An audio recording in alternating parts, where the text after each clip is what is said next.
नमस्कार दोस्तों। सरस्वती शिक्षा समिति पाली द्वारा संचालित ऑनलाइन क्लासेज में आपका स्वागत है। मित्रों, इससे पहले हमने इटली के एकीकरण के विषय में पढ़ा था कि क्या चीज़ें थी जो इटली के एकीकरण में बाधक थी और कौन से तत्व थे जिन्होंने इटली के एकीकरण में सहयोग किया, या ऐसी कौन सी चीज़ें थी जिन्होंने ऐसी पृष्ठभूमि तैयार की जिससे इटली का एकीकरण संभव हो सका। आज हम इटली के एकीकरण के विभिन्न चरणों के बारे में पढ़ेंगे। इटली का जो पूरा एकीकरण है ये के कुल 5 चरणों में पूरा हुआ। पहला चरण जिसमें वेनेशिया सबसे पहला चरण जिसमें लोम्बार्डी का क्षेत्र इटली को मिला, जिसमें फ्रांस नेपोलियन तृतीय ने सहयोग किया। दूसरा चरण जो था उसमें मध्य इटली, जिसमें पर्मा, मेलोना, टस्कनी, बोलोगना आदि प्रदेश थे, उनका एकीकरण हुआ। तीसरे चरण में नेपल्स और सिसिली को अधिकृत किया गया।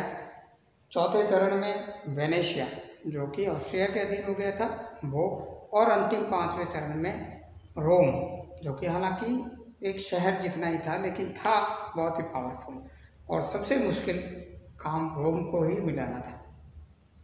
सबसे पहले हम देखते हैं, पहला चरण है लोम्बार्डी की प्राप्ति। तो लोम्बार्डी को प्राप्त करने के लिए क्या करना पड़ा इनको?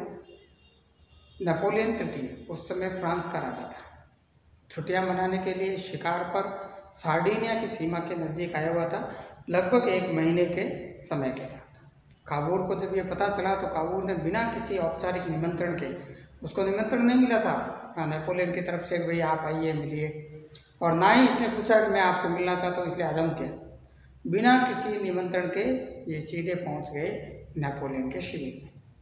वहाँ पर नेपोलियन से इन्होंने बातचीत की और एक समझौता किया। उस समझौते के तहत कुछ शर्तें तय की गई। वो शर्तें क्या थी?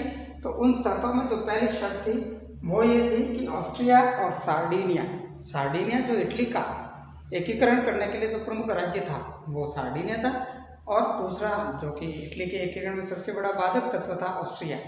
इन दोनों के बीच में अगर युद्ध होता है तो नेपोलियन तृतीय यानी फ्रांस 2 लाख सैनिकों की मदद सार्डिनिया को करेगा। किस लिए? ऑस्ट्रिया को हराने के लिए। दूसरी शर्त जो तय हुई वो ये थी कि नेपल्स, सिसिली और पोप का राज्य स्वतंत्र बना रहेगा, ये कहीं पर भी इटली इन पर कब्जा करने की कोशिश नहीं करेगा। तीसरा जो मेन शर्त थी वो थी लोम्बार्डी और वेनेशिया, ये दोनों प्रदेश जो हैं इटली को दे दिए जाएंगे। लोम्बार्डी और वेनेशिया इन दोनों को इटली को देने का वादा यहाँ पर फ्रांस ने किया। चौथी शर्त थी वो ये थी, नीस और सेवाय के प्रदेश हैं जो फ्रांस को दे दिए जाएंगे उसकी सैन्य मदद के बदले में। और पांचवी थी वो ये थी, जो इटली का सार्डिनिया का राजा था विक्टर इमैनुअल, वो अपनी बेटी का विवाह नेपोलियन तृतीय के बेटे जेरोम बोनापार्ट के साथ में करेगा।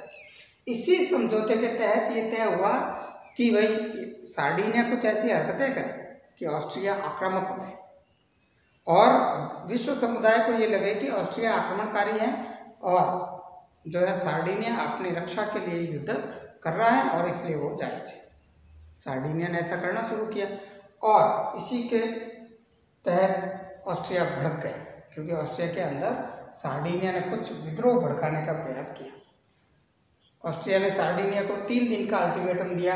23 अप्रैल 1859 ईस्वी को कहा कि या तो 3 दिन के अंदर मान जाओ, इन सबको काबू कर लो, नहीं तो हम तुम पर आक्रमण कर दें। सार्डिनिया को मानना ही नहीं था, आक्रमण कराना ही था उसको।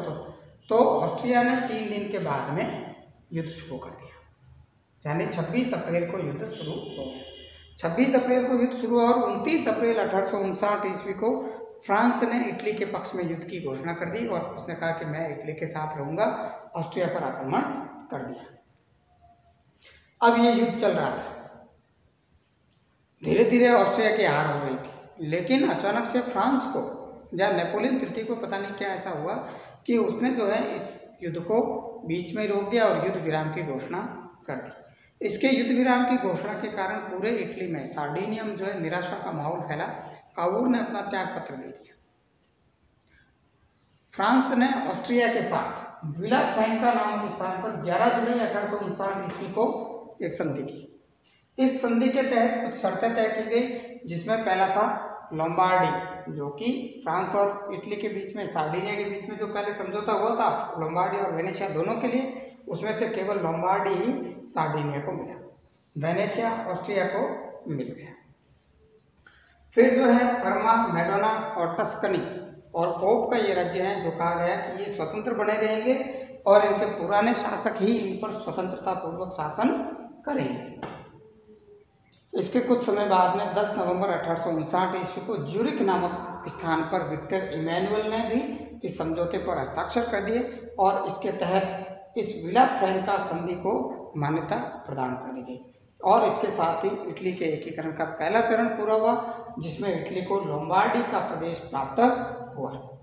अब जो है दूसरा चरण, मध्य इटली का विलय, यहाँ ये युद्ध समाप्त हुआ।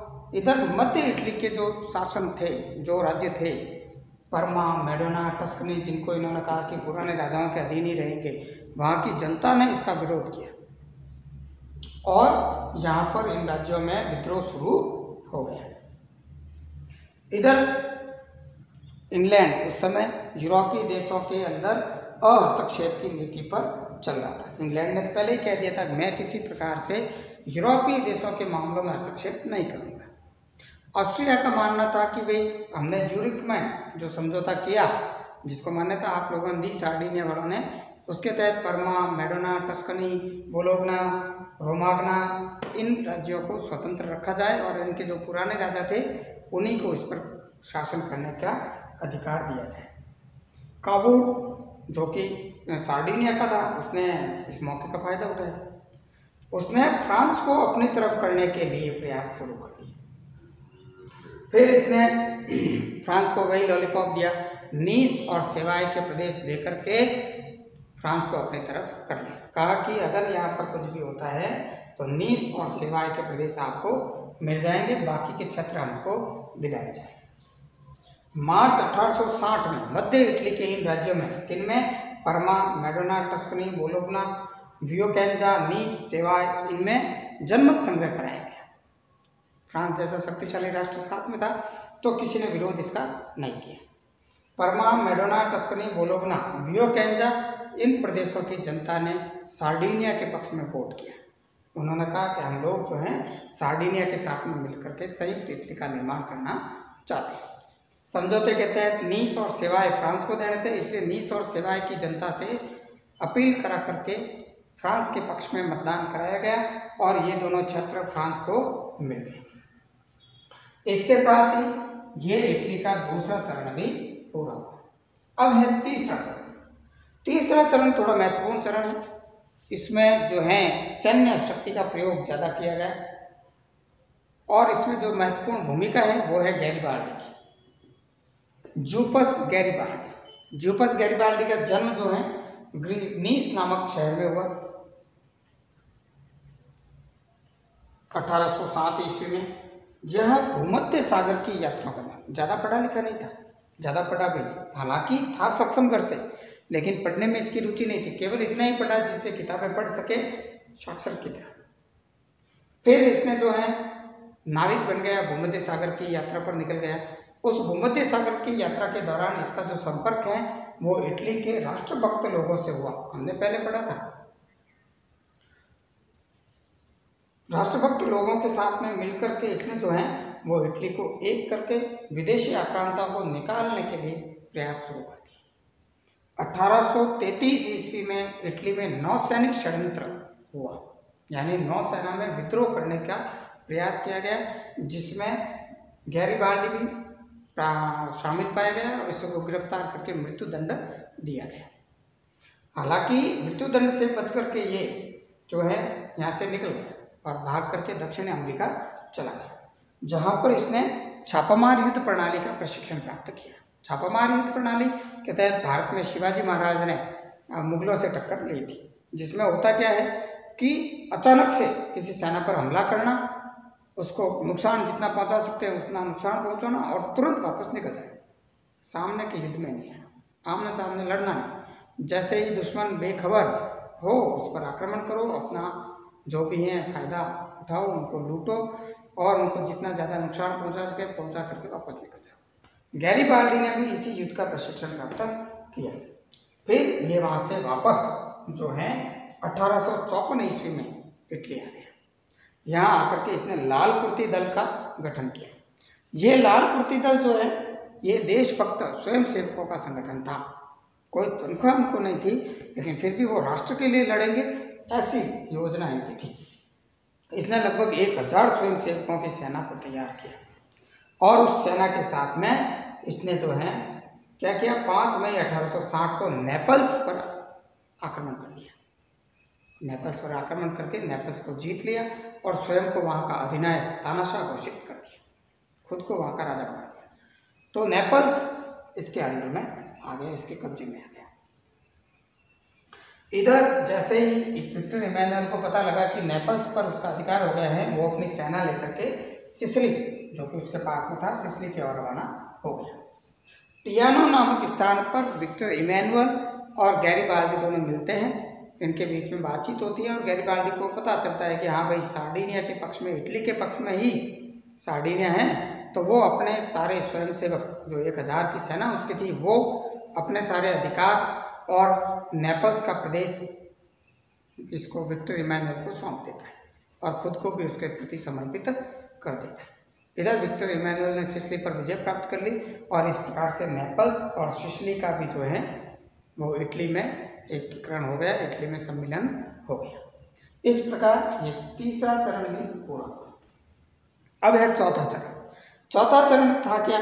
तो चौथे चरण में भाई पहले जो संधि हुई थी, कौन सी, ज्यूरिख वाली, जिसके तहत वेनेशिया का प्रदेश ऑस्ट्रिया को दे दिया गया था, उसको वापस पाने के लिए यहाँ पर प्रयास थे।